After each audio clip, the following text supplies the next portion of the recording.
Just earning more money doesn't work. I've got a friend making around $250,000 a year in household income, but between 2 mortgages, card debt, 2 kids' private school, my friend's got barely anything left at the end of the month. And sometimes I see her so stressed about life. And so there are actually, I think, 3 barriers that prevent us from living the life we actually want to live.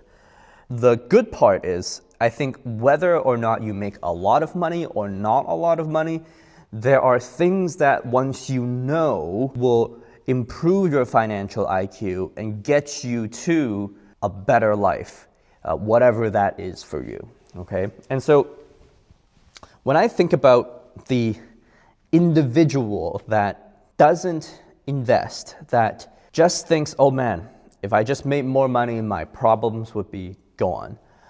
What I think about is a lack of knowledge in this person. And so that person probably doesn't know. I mean, my wife didn't know that when she was making about $5,000 a month, and I told her, hey, if you save $2,000 of that $5,000 every single month, and you did that for the next 30 years, and you already have $100,000 saved up, you'll end up with like $3 million.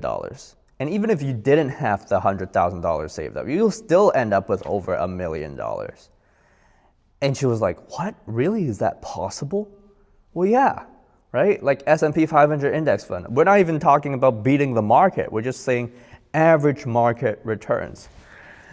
And so the first thing is a lack of knowledge. I think for so many people, finance is kind of like a source of shame, right? Like, when was the last time you talked to your spouse about money and finances and did so positively and constructively and educationally?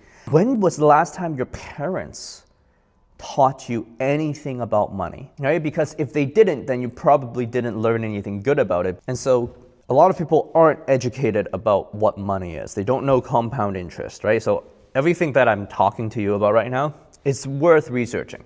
They don't know about compound interest. They don't know about the differences between different investment opportunities, stocks, bonds, real estate investment trusts, real estate itself, commodities. They don't know tax advantaged accounts, right? What different tax advantaged accounts do. Okay, so let's get that over with. So you have the financial knowledge now, okay? You did your research. All it takes is 10 hours of research. Okay. The second barrier has to do with some of the most dangerous words in the English language that I've ever heard. And it's these few words. But I just can't seem to, or, but I feel like I need it. Do you? Right? And what I'm talking about is your mind. One of the blessings, the privileges that I've had growing up, I think, is being able to witness people that come from little and people that come from a lot. And one commonality that I found was that I saw happy people that didn't come from a lot. I also saw happy people that made a lot of money.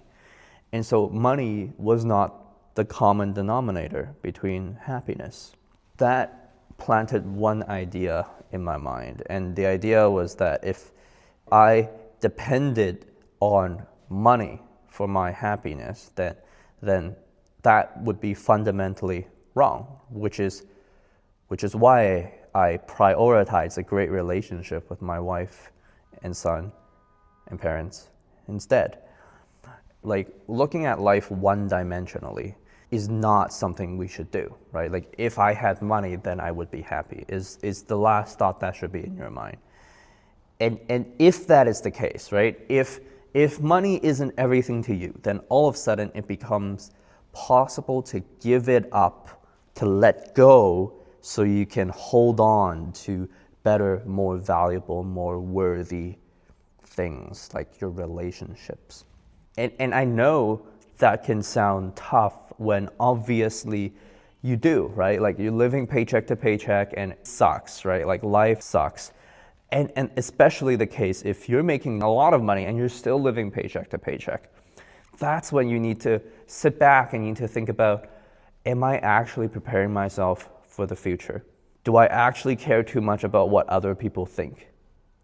Am I setting my family up for a future where they'll be able to enjoy life? Or is everything going to crash and burn and I'm just holding like the broken rope together, but like I'm being pulled apart and eventually I'm just gonna burn out from all of this stress that really I shouldn't be having because I'm making enough money, right? Okay, third thing, systems, right? Like we tend to screw ourselves over, right? We have the best intentions, but when it comes to execution, we always screw up.